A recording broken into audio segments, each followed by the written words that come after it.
Hasan dari Basrah dan Abu Ammar.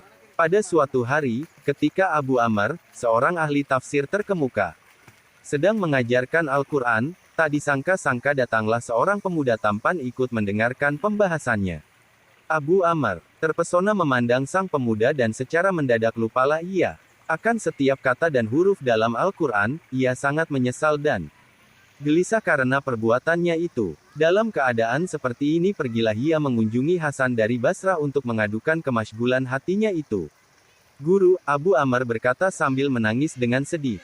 Begitulah kejadiannya. Setiap kata dan huruf Al-Quran telah hilang dari ingatanku. Hasan begitu terharu mendengar keadaan Abu Ammar. Sekarang ini adalah musim haji, Hasan berkata kepadanya. Pergilah ke tanah suci dan tunaikanlah ibadah haji. Sesudah itu, pergilah ke Masjid Khaif. Di sana engkau akan bertemu dengan seorang tua. Jangan engkau langsung menegurnya tetapi tunggulah sampai keasyikannya beribadah selesai. Setelah itu barulah engkau mohonkan agar ia mau berdoa untukmu. Abu Ammar menuruti petua Hasan.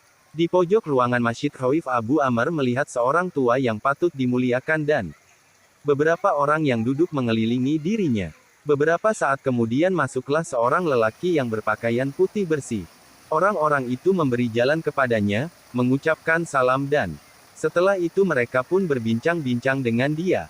Ketika waktu sholat telah tiba, lelaki tersebut meminta diri untuk meninggalkan tempat itu.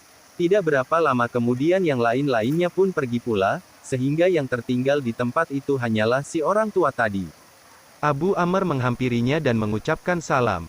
Dengan nama Allah, tolonglah diriku ini, Abu Ammar berkata sambil menangis. Kemudian menerangkan duka cita yang menimpa dirinya. Si orang tua sangat prihatin mendengar penuturan Abu Ammar tersebut, lalu menengadahkan kepala dan berdoa. Belum lagi ia merendahkan kepalanya, Abu Ammar mengisahkan, semua kata dan huruf Al-Quran telah dapat kuingat kembali.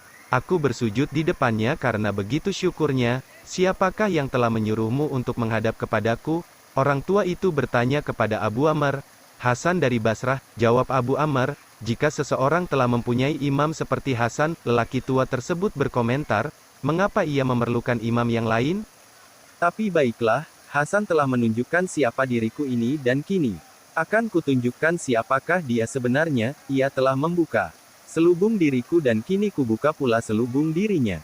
Kemudian, orang tua itu meneruskan, lelaki yang berjubah putih tadi, yang datang ke sini setelah waktu sholat Asyar, dan yang terlebih dahulu meninggalkan tempat ini serta dihormati orang-orang lain tadi, ia adalah Hasan. Setiap hari setelah melakukan sholat Asyar di Basrah, ia berkunjung ke sini, berbincang-bincang bersamaku, dan kembali lagi ke Basrah untuk sholat maghrib di sana.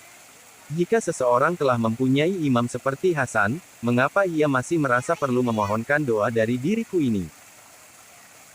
Jangan lupa subscribe dan ketuk loncengnya agar bisa mengikuti kisah-kisah yang baru diupload. Mudah-mudahan bisa menghidupkan hati yang mati dan menumbuh suburkan semangat untuk ibadah. Amin ya Allah.